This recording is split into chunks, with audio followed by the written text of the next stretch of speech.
الحمد لله رب العالمين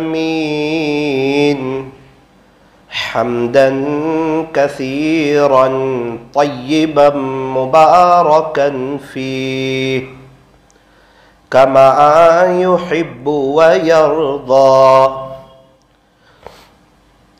أشهد أن لا إله إلا الله وحده لا شريك له في الخلق والأمر، وأشهد أن سيدنا وسندنا وحبيبنا وشفيعنا وخليلنا ومولانا محمدا عبده ورسوله المبعوث إلى الأسود والأحمر المنعوت بشرح الصدر ورفع الذكر، صلى الله عليه وعلى آله وأصحابه وبارك وسلم تسليما كثيرا كثيرا. أما بعد فأعوذ بالله من الشيطان الرجيم. بسم الله الرحمن الرحيم. يا أيها الذين آمنوا ادخلوا في السلم كافة. وقال الله تبارك وتعالى: يا أيها الذين آمنوا قوا أنفسكم وأهليكم نارا. صدق الله مولانا العظيم. وقال النبي صلى الله عليه وسلم: إنما الأعمال بالنيات. رواه البخاري. وقال عليه الصلاة والسلام: مفتاح الجنة الصلاة. وقال عليه الصلاة والسلام: الصلاة عماد الدين.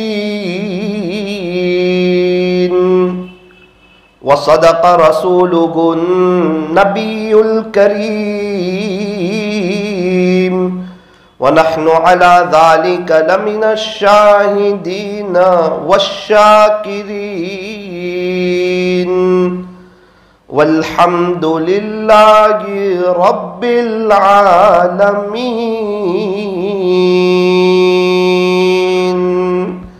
محبت سے درود شریف پڑھ لیجئے.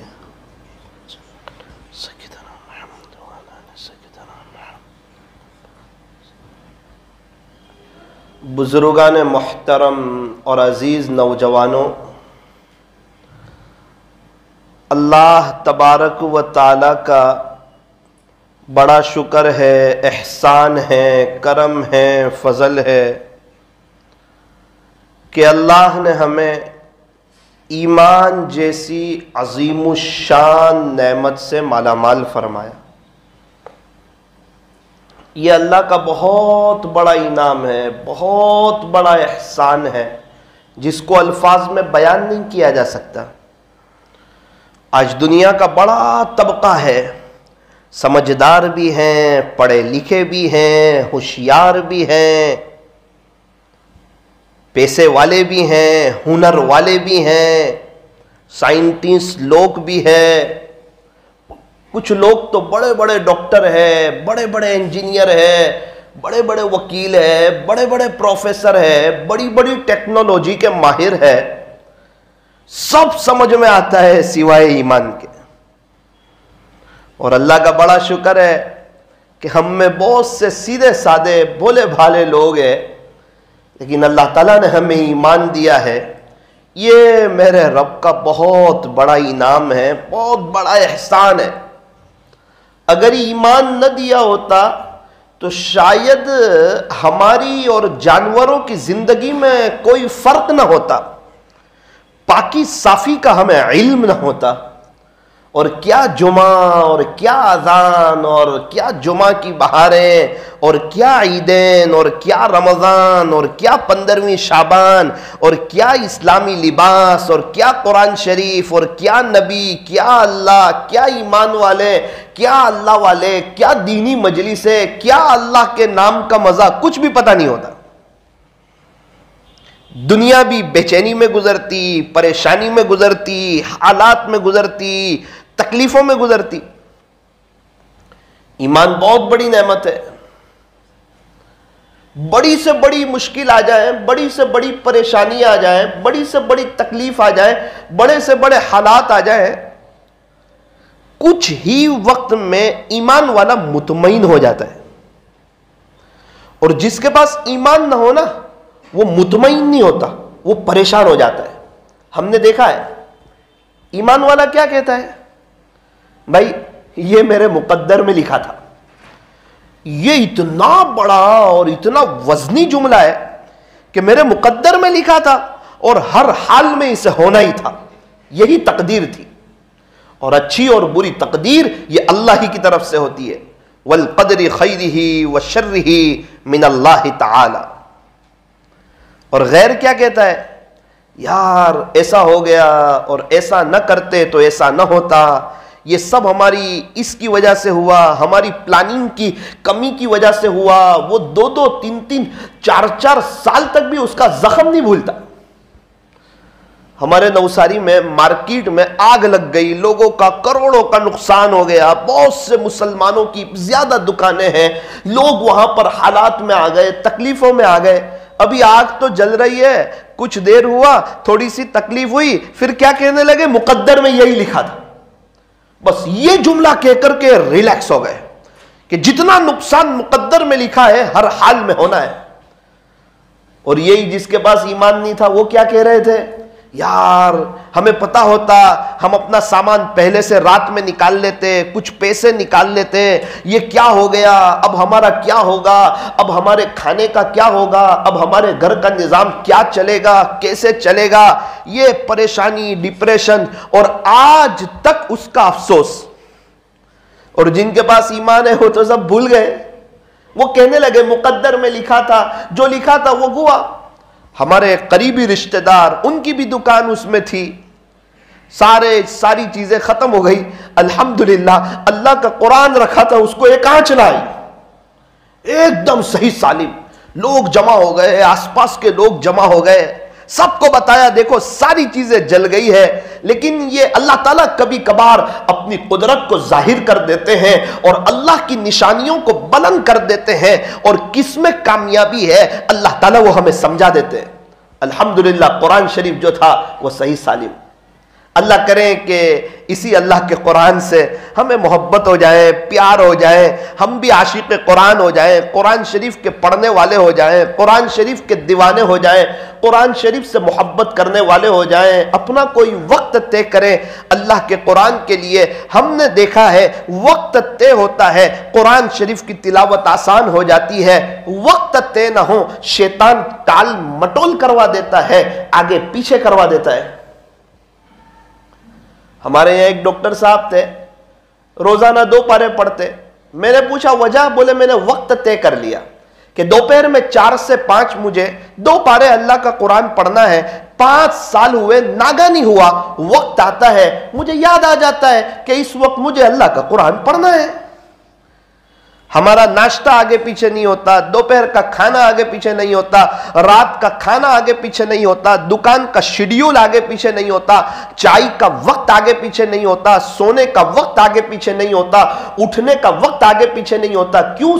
ہر چیز کا شیڈیول بنا ہوا ہے، نمازوں کا بھی شیڈیول ہے، ماشاءاللہ وقت پر ہو جاتی ہے۔ تو اس سے پتا چلا دینی یا دنیاوی جس چیز کا شیڈیول بنا ہوا ہو، نظام الاوقات ہو، وہ چیز وقت پر آسان ہو جاتی ہے۔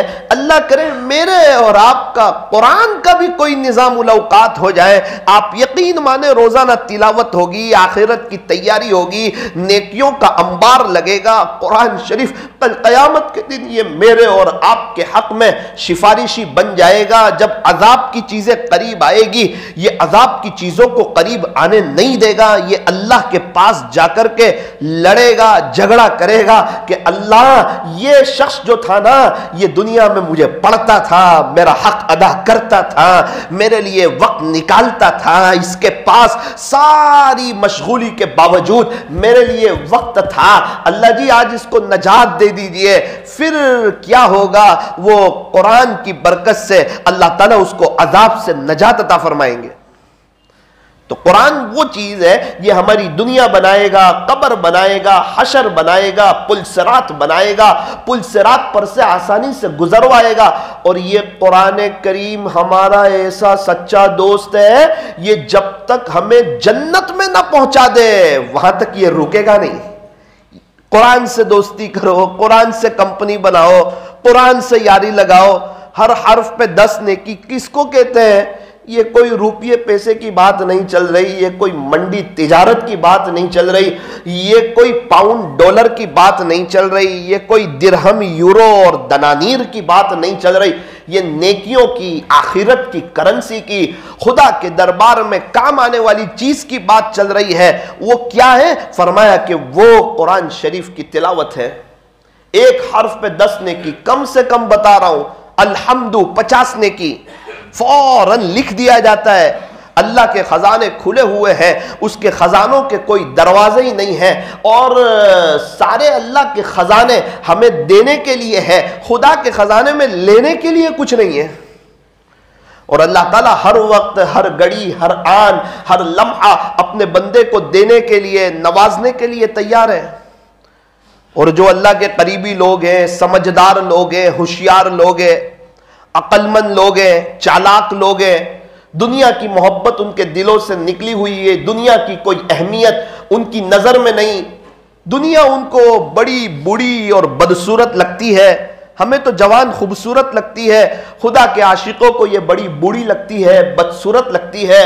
کبھی بھی اس سے دل نہیں لگاتے، بلکہ آخرت کو دل و دماغ پر سوار کرتے ہیں، آخرت کی تیاری کرتے ہیں۔ ہاں، آخرت کے ارادے پر اللہ دنیا دیتا ہے، لیکن دنیا کے ارادے پر خدا آخرت نہیں دیتا ہے۔ آخرت کے ارادے پر اللہ دنیا دیتا ہے، عافیت کے ساتھ دیتا ہے، رحمتوں کے ساتھ دیتا ہے، برکتوں کے ساتھ دیتا ہے، عزتوں کے ساتھ دیتا ہے، پیر پڑی دیتا ہے، لیکن دنیا کے ارادے پر اللہ آخرت نہیں دیتا۔ اس لیے فرمایا کہ دنیا میں رہنا ہے، محنت کرنا ہے، کوشش کرنی ہے، تجارت کرنی ہے، منع نہیں ہے۔ کاروبار کرنا کوئی تقوی کے خلاف نہیں ہے، کرنا ہے کاروبار، تو حلال روزی تو کمانی ہے، لیکن کاروبار پہ اپنی نظر کی حفاظت کرنی ہے، کاروبار میں اپنے زبان کی حفاظت کرنی ہے، کاروبار میں جھوٹ نہیں بولنا، دھوکہ نہیں دینا، تانا نہیں دینا، کسی کو بیجا کسی کو لوٹنا نہیں ہے، کسی کو پریشان نہیں کرنا ہے، عیب بتائے بغیر سامان نہیں بیچنا ہے، کاروبار کی وجہ سے نماز کو آگے پیچھے نہیں کرنا ہے، کاروبار کی وجہ سے اگر حج فرض ہے حج کو آگے پیچھے نہیں کرنا، کاروبار کی وجہ سے زکوٰۃ کو آگے پیچھے نہیں کرنا، کاروبار کی وجہ سے چندے والوں کی بے ادبی نہیں کرنی۔ نہ دینا اور چیز ہے، لیکن جھڑک دینا، برا بھلا کہہ دینا، یہاں کیوں آ گئے یہ کہہ دینا، یہ اچھی بات بھی نہیں ہے۔ ہم لوگ اپنے بچوں کے لیے محنت کرتے ہیں، کچھ لوگ ہیں جو مسلمانوں کے بچوں کے لیے محنت کرتے ہیں، کوششیں کرتے ہیں، قربانیاں دیتے ہیں۔ اللہ تبارک و تعالی ہمیں صحیح سمجھ عطا فرمائے۔ میں یہ عرض کر رہا تھا کہ اللہ تعالیٰ نے ہمیں ایمان دیا ہے، اس پر مستقل اللہ تعالیٰ کا شکر ادا کرنا چاہیے اور ایمان کے پیچھے محنت کرنی چاہیے۔ ہمارے یہاں ماشاءاللہ ایک عمومی محنت چل رہی ہے، دعوت و تبلیغ کی مبارک محنت ہمارے یہاں چل رہی ہے، مسجد وار جماعت بھی بیٹھتی ہے، گشت بھی ہوتا ہے، ملاقاتیں بھی ہوتی ہے، اللہ کے راستے میں لوگ جاتے بھی ہیں، 3 دن کے لیے لوگ جاتے ہیں، 3 دن اللہ کے گھر میں سوتے ہیں۔ کوئی معمولی چیز ہے اللہ کے گھر میں سونا؟ کوئی آسان بات ہے؟ ہم کسی سے ناراض ہو کسی کو اپنے گھر میں سلاتے ہیں، کسی کو اپنے گھر میں جگہ دیتے ہیں؟ نہ، ہم جس سے ناراض ہو اس کو اپنے گھر میں نہیں بلاتے۔ اللہ جس سے ناراض ہو کیا اس کو اپنے گھر میں سونے کی توفیق دے گا؟ اللہ کے گھر میں سونا، تہجد میں اٹھ کر گرم گرم آنسو بہانا، حضور علیہ السلام کی امت کے لیے تڑپنا، رونا، بے چین ہونا، آہیں بھرنا، امت کا کیا ہوگا؟ فکر نبی جس کے سینے میں ہے وہ مدینے میں نہ ہو کر بھی مدینے میں ہے، اور فکر نبی جس کے سینے میں نہیں ہے وہ تو مدینے میں ہو کر بھی مدینے میں نہیں ہے۔ نبی والی فکر، نبی والی تڑپ، نبی والی قرآن اور دین کے کسی بھی حق کام کرنے والوں کی بات نہیں کر رہا ہوں، دین کے کسی بھی حق کام کی اگر حقارت دل میں آ جائے تو اس کے ایمان کے لانے پڑ سکتے۔ کام کرنے والوں کو بھی حقیر نہیں سمجھنا ہے، وہ فرشتے نہیں ہیں، وہ انسان ہیں، ان سے غلطیاں ہوگی۔ یہ کام کوئی فیکٹری نہیں ہے کہ یہاں سے ڈالو شرابی تو یہاں سے نکلے گا جنید بغدادی۔ وہ آہستہ آہستہ لوگ سنتے جائیں گے، سیکھتے جائیں گے، آگے بڑھتے جائیں گے، اللہ کی طرف آتے جائیں گے، ایک جذبہ پیدا ہوتا ہے۔ ہم نے دیکھا کچھ جگہوں پر اللہ تعالیٰ جانے کا اتفاق عطا فرماتے ہیں، تو میں دیکھتا ہوں، لوگوں سے ملتا ہوں، بات چیت کرتا ہوں، عجیب اتفاق دیکھا۔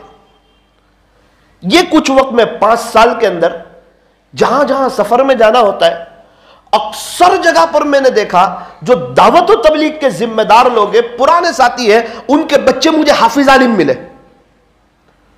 جہاں جہاں گیا، ابھی قریب میں 1 مہینے کے قریب جام نگر گیا،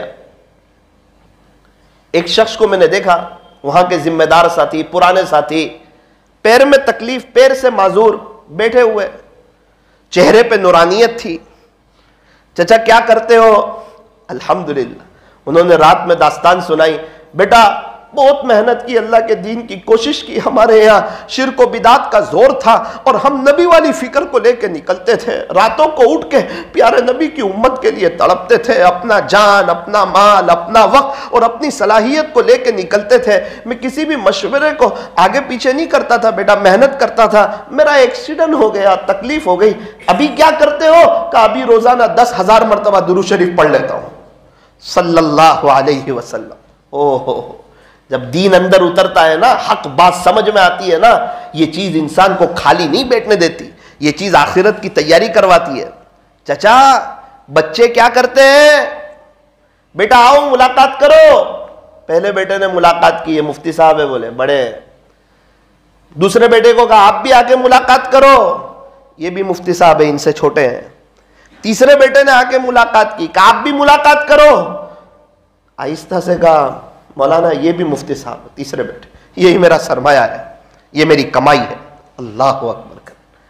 جب انسان اللہ کے راستے میں جاتا ہے اور حلقوں میں بیٹھتا ہے اور قرآن شریف کو سنتا ہے اور دیکھتا ہے نا، مجھے تو پڑھتے نہیں آتا، میری زبان نہیں ولتی ہے، اس کا دل اندر سے روتا ہے، اسی گھڑی اس کی نیتیں ہوتی ہے، میں تو نہ پڑھ سکا، اپنے بچوں کو ضرور پڑھاؤں گا۔ 5 دن پہلے بہار سے آنا ہوا، ایک مدرسے میں جانا ہوا، مجھے کہا مولانا یہ وہ شخص ہے، ان کی تینوں بیٹیاں ہمارے یہاں عالمہ بن رہی ہے، بڑی محنت کرتی ہے، ہمارے یہاں وہ دینی ماحول نہیں، وہ کلچر نہیں۔ میں نے کہا ماشاءاللہ آپ کو مبارک ہو، مبارک ہو، آپ کی بچیاں علم دین حاصل کر رہی ہے، امید ہے ان کی نسلوں میں خدا اولیاء پیدا کرے گا۔ جب مائیں عالمہ ہوتی ہیں، اچھی تربیت کرتی ہیں، موقع موقع پر دعائیں سکھاتی ہے، اپنے بچوں کو جنت کا تذکرہ کرتی ہے، بھوت سے اور چیزوں سے نہیں ڈراتی، اور اپنے بچوں کو، وہ جب بچے ماؤں کو نماز پڑھتے دیکھتے ہیں، وہ بچے سجدہ کرتے ہیں، وہ بچے بھی تسبیح پڑھتے ہیں، وہ بچے بھی اللہ کا ذکر کرتے ہیں۔ جب ماں باپ کے اندر دینداری ہوتی ہے نا، وہ بچوں میں منتقل ہوتی ہے دینداری۔ کہا مولانا میری 3 بیٹی نہیں 4 بیٹی ہے، ایک 14 سال کی، ایک 12 سال کی، ایک 10 سال کی۔ الحمدللہ، اللہ تعالیٰ کا شکر ہے، وہ تینوں عالمہ بن رہی ہے، ایک کا کچھ آخری سال ہے اور 2 بچیاں بھی پڑھ رہی ہے، ایک بیٹی 8 سال کی ہے، مولانا صاحب انشاءاللہ 1-2 سال میں وہ بھی مدرسے میں آ جائے گی۔ دوسرا سوال پوچھا، آپ تو ایسے علاقے میں رہتے ہیں، دور دراز جنگل، یہاں آپ کو کیسے جذبہ ہوا کہ آپ اپنی بیٹیوں کو علم دین سکھائے؟ کہا مولانا ہم تو جاہل، غفلت میں ہماری زندگی گزری، ہمیں آتے جاتا کچھ نہیں، دعوت و تبلیغ کی مبارک محنت سے جڑے، دینی مذاکرے کو سنتے، ایمان اور یقین کی باتوں کو سنتے، بس وہی چیزیں ہمارے دل کے اندر لگی اور ہمارے دل کے اندر گھر کری، اور ہم نے سوچا کہ ہم تو نہ پڑھ سکے لیکن انشاءاللہ ہم اپنے بچوں کو ضرور پڑھائیں گے۔ ہمارے نوساری میں ایک چچا کہتے ہیں کہ میں آیا کہاں سے؟ شہادہ سے۔ ہمارے یہاں بہت شرک و بدعت، عجیب و غریب ماحول، ہم نوساری آئے، ہمیں ماحول ملا، دیکھا ہے ماشاءاللہ یہاں مسجد وار جماعتیں بیٹھتی ہے، گشت ہوتا ہے، ملاقاتیں ہوتی ہے، ہم نے بھی تھوڑا جڑنا شروع کر دیا، تعلیم میں بیٹھنے لگے، حلقوں میں بیٹھنے لگے، دین کی باتیں ہمارے کانوں کے راستوں سے دل پر جانے لگی، اور پتھر کے اوپر پانی گرتا ہے نا، ایک وقت آتا ہے سوراخ ہوتا ہے، اس چیز نے ہمارے دل پہ سوراخ کیا۔ مولانا مجھے قرآن پڑھنا نہیں آتا تھا، میں نے فٹ سے اپنے بچے کو اٹھایا، ایک مدرسے میں رکھا کہ بیٹا میں تو نہ پڑھ سکا لیکن تو اللہ کا قرآن سیکھ۔ الحمدللہ میرا بیٹا حافظ ہو گیا۔ میں نے کہا بیٹا اب پوری زندگی تو حافظ کلاس پڑھاتا رہے، لوگوں کو قرآن سکھاتا رہے، تیرا باپ تو قرآن نہ سیکھ سکا لیکن تو اگر لوگوں کو قرآن سکھاتا رہے گا تو میرا دل ٹھنڈا ہوگا۔ ہم نے مدرسہ اصحاب صفہ شروع کیا، اس کے بعد وہ اس مدرسے میں آ گئے، بڑی محنت کرنے لگے، کوشش کرنے لگے، جب ہماری جماعت جاتی وہ بھی ہمارے ساتھ اللہ کے راستے میں آتے ہیں، اور لگاتار محنت میں، کوشش میں، گشتوں میں وہ لگے رہے۔ کیا پتا تھا کس کا درد، کس کی فکر، کس کی کڑن۔ لاسٹ ہمارے ساتھ وہ کچھ بوجھ کے چلے میں تھے، تہجد میں ان کی رونے کی آواز بلند ہو جاتی، پکار پکار کر کے روتے کہ اللہ میرا کیا ہوگا، مجھے تو قرآن پڑھنا آتا نہیں، میری زندگی تو غفلت میں گزری، ہم تو شرک و بدعت کے ماحول میں تھے، اللہ کے دین سے بہت دور تھے، یہ نبی والی فکر، نبی والا درد اور یہ نبی والا غم، یہ ہمیں تو کچھ پتہ نہیں تھا۔ جو اللہ والوں نے محنت کی، خواجہ صاحب نے، پیران پیر نے، بایزید بستامی نے، جنید بغدادی نے، فضیل بن عیاض نے، بشر حافی نے، ہمارے حضرت خواجہ دانا صاحب رحمت اللہ علیہ نے، کہاں کے رہنے والے، کہاں آ کر آرام فرما رہے، کیا ضرورت تھی صورت آنے کی؟ یہی بات تھی اللہ کا دین زندہ ہو جائے اور سب لوگ نمازی ہو جائیں اور پوری دنیا میں امن و امان قائم ہو جائے۔ اللہ اکبر، یہی جذبہ لے کر کے، یہی نبی والی فکر، یہی نبی والا درد، یہی نبی والا غم، یہی نبی والی کوڑن کو لے کر کے ہمیں بھی دنیا بھر میں جانا ہے، اپنی اصلاح کی نیت سے جانا ہے، ہمیں تو بیرون بھی جانا ہے اندرون بنانے کے لیے، اور بڑی محبت کے ساتھ اور بڑی عظمت کے ساتھ اس مبارک محنت کو کرنا ہے۔ انشاءاللہ خدا ہماری نسلوں میں بھی ہیرے پیدا کرے گا، لال پیدا کرے گا۔ اللہ اکبر کبیرہ۔ فوراً جواب دیا، مولانا دعوت و تبلیغ کی مبارک محنت سے جڑے ہیں اور ہماری 3 بچیاں جو ہیں مدرسے میں پڑھ رہی۔ ڈانگ ضلع میں جانا ہوا، ڈانگ ضلع میں ایک شخص سے ملاقات ہوئی، کیا کرتے ہو؟ کہا مولانا الحمدللہ 8 بچے ہیں۔ کیا کرتے ہیں؟ کہا 6 حافظ قرآن ہو گئے، 7ویں کے 22 پارے ہو گئے، 8ویں کا 4تھا پارہ چل رہا ہے، دعا کیجئے آپ۔ کیا بات دل پہ لگی؟ سب بچوں کو پڑھا لیا، تاج ہی تاج پہنو گے، آخرت بنا لی۔ کہا ہم تو بہت دین سے دور تھے، بس یہ اللہ کے دین کی محنت آئی، اس محنت میں ہم لگے، 3 دن ہمارے لگنے لگے، ہماری سوچ، ہمارے جذبے، ہماری نیت، ہمارے ارادے چینج ہونے لگے اور وہ ساری چیزیں ہمارے بچوں میں منتقل ہونے لگی۔ میرے عزیزو، کام تو چل رہا ہے، کرنے والے کر رہے ہیں، محنت کرنے والے محنت کر رہے ہیں، کوشش کرنے والے کوشش کر رہے ہیں۔ سوال یہ ہے کہ وہ ہماری قبر میں آنے والے نہیں ہیں اور ہم ان کی قبر میں جانے والے نہیں ہیں۔ ان کی وجہ سے ہماری مغفرت نہیں ہونے والی، ہماری وجہ سے ان کی مغفرت نہیں ہونے والی۔ وہ کمائے تو ہمارا گھر نہیں چلے گا، ہم کمائے تو ان کا گھر نہیں چلے گا۔ وہ کمائیں گے ان کا گھر چلے گا، ہم کمائیں گے ذریعے کے طور پہ ہمارا گھر چلے گا۔ وہ اگر ملاقاتیں کریں گے، محنت کریں گے، گشتوں میں جائیں گے، اللہ کے دین کی محنت کریں گے، ان کی زندگیوں میں دین آئے گا، ان کی نسلوں میں دین آئے گا، اللہ ان پر مہربان ہوگا، اللہ کی مدد ان کے ساتھ ہوگی، غیبی تائید اور نصرت ان کے ساتھ ہوگی۔ ان تنصر اللہ ینصرکم، اگر تم اللہ کے دین کی مدد کرو گے تو وہ اللہ تمہاری مدد کرے گا۔ اللہم انصر من نصر دین محمد صلی اللہ علیہ وسلم۔ پیارے اللہ آپ اس کی مدد فرمائیے جو دین محمد صلی اللہ علیہ وسلم کی مدد کرتے ہیں۔ اللہ کے دین کی مبارک محنت آبادی کے لیے ہے، بربادی کے لیے نہیں ہے، آگے بڑھانے کے لیے ہے، پیچھے لے جانے کے لیے نہیں ہے، یہ ہماری ترقی کے لیے ہے، یہ ہماری اصلاح کے لیے ہے، یہ ہماری تربیت کے لیے ہے۔ کیا بہتر ہو، اللہ کرے ہم بھی چھوٹے بن کے، اپنے آپ کو گنہگار سمجھ کر کے، اپنے آپ کو محتاج سمجھ کر کے کہ یہ حق کام ہے، دینی کام ہے، ہمیں اس میں جڑنا چاہیے، اور ہمیں اللہ والوں سے بھی جڑنا چاہیے، کسی اللہ کے ولی سے، کسی اللہ کے عاشق سے بیعت ہو کر کے ان کے معمولات کی پابندی کرنی چاہیے۔ سب لوگ چاہتے ہیں ایمان پر خاتمہ ہو جائے، اچھی موت آ جائے۔ کچھ علامتیں ہیں، کوئی ایسی چیزیں ہیں کہ اگر اسے اپنائیں تو اچھی موت آ جائے۔ کتابوں میں لکھا ہے اگر کوئی شخص کسی اللہ والے سے بیعت ہو جائے، ان کے صحبت میں جاتا رہے، قلبی تعلق ان کے ساتھ رکھے اور ان کے معمولات کو پورا کرتے رہے، انشاءاللہ اسے موت کے وقت کلمہ نصیب ہوگا۔ یہ بیعت کا تعلق، اصلاحی تعلق، یہ کوئی معمولی تعلق نہیں ہے، یہ تو ایک گولڈن چین ہے، اللہ سے جوڑنے والا عمل ہے۔ کسی اللہ والے سے بیعت ہو کر کے معمولات کی پابندی بھی کرنا اور اللہ کے دین کی مبارک محنت بھی کرنا۔ یہ مسواک کرنے سے موت کے وقت کلمہ نصیب ہوتا ہے۔ آج ہمارے یہاں مسواک کو بہت کم اہمیت دی ہے اور بہت کم اس کو حیثیت دے دی ہے۔